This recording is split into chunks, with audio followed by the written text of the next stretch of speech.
دوسرا تواریخ اس کا 24واں باب۔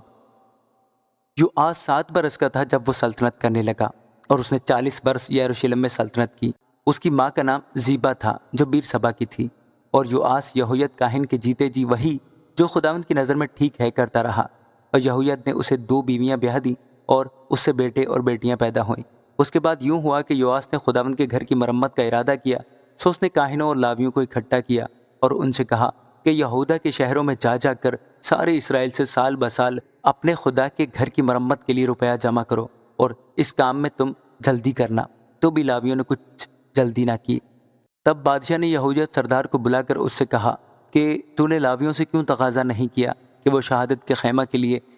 یہودا اور یروشلم سے خداوند کے بندہ اور اسرائیل کی جماعت کے خادم موسیٰ کا محصول لایا کریں، کیونکہ اس شریر عورت عتلیہ کے بیٹوں نے خدا کے گھر میں رکھنے کر دیے تھے، اور خداوند کے گھر کی سب مقدس کی ہوئی چیزیں بھی انہوں نے بالیم کو دے دی تھیں۔ پس بادشاہ نے حکم دیا اور انہوں نے ایک صندوق بنا کر اسے خداوند کے گھر کے دروازے پر باہر رکھا، اور یہودا اور یروشلم میں منادی کی کہ لوگ وہ محصول جسے بندہ خدا موسیٰ نے بیابان میں اسرائیل پر لگایا تھا خداوند کے لیے لائیں، اور سب سردار اور سب لوگ خوش ہوئے اور لا کر اس صندوق میں ڈالتے رہے جب تک پورا نہ کر دیا۔ جب صندوق لاویوں کے ہاتھ سے بادشاہ کے مختاروں کے پاس پہنچا اور انہوں نے دیکھا کہ اس میں بہت نقدی ہے، تو بادشاہ کے منشی اور سردار کاہن کے نائب نے آ کر صندوق کو خالی کیا اور اسے لے کر پھر اس کی جگہ پہنچا دیا، اور روز ایسا ہی کر کے انہوں نے بہت سی نقدی جمع کر لی۔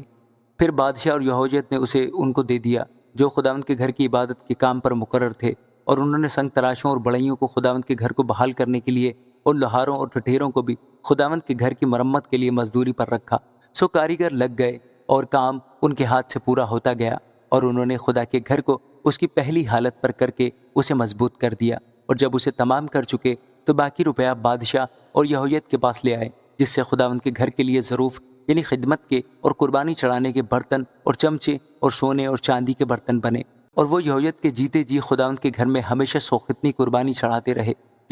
لیکن یہویت نے بڈھا اور عمر رسیدہ ہو کر وفات پائی،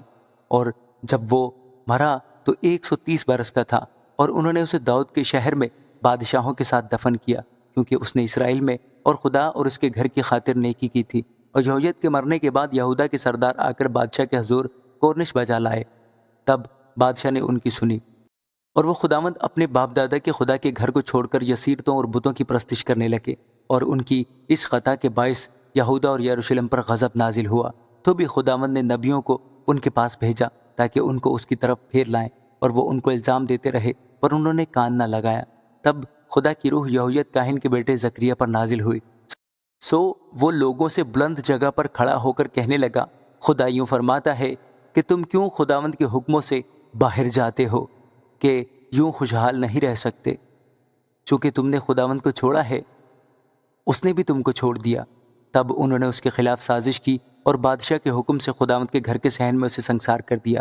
یوں یوآس بادشاہ نے اس کے باپ یہویت کے احسان کو جو اس نے اس پر کیا تھا یاد نہ رکھا، بلکہ اس کے بیٹے کو قتل کیا، اور مرتے وقت اس نے کہا خداوند اس کو دیکھے اور انتقام لے۔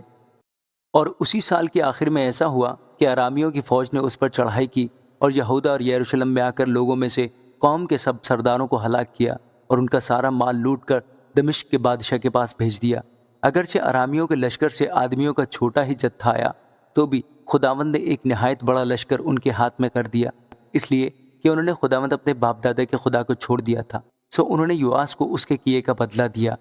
اور جب وہ اس کے پاس لوٹ گئے انہوں نے اسے بڑی بیماریوں میں مبتلا چھوڑا۔ تو اسی کے ملازموں نے یہویت کاہن کے بیٹوں کے خون کے سبب سے اس کے خلاف سازش کی اور اسے اس کے بستر پر قتل کیا، اور وہ مر گیا، اور انہوں نے اسے داؤد کے شہر میں تو دفن کیا پر اسے بادشاہوں کی قبروں میں دفن نہ کیا۔ اور اس کے خلاف سازش کرنے والے یہ ہیں: امونیہ سمات کا بیٹا زبد، اور موابیہ سمریت کا بیٹا یہوزبت، ابرہے اس کے بیٹے، اور وہ بڑے بوجھ جو اس پر رکھے گئے، اور خدا کے گھر کا دوبارہ بنانا۔ سو دیکھو یہ سب کچھ بادشاہوں کی کتاب کی تفسیر میں لکھا ہے، اور اس کا بیٹا امسیہ اس کی جگہ بادشاہ ہوا۔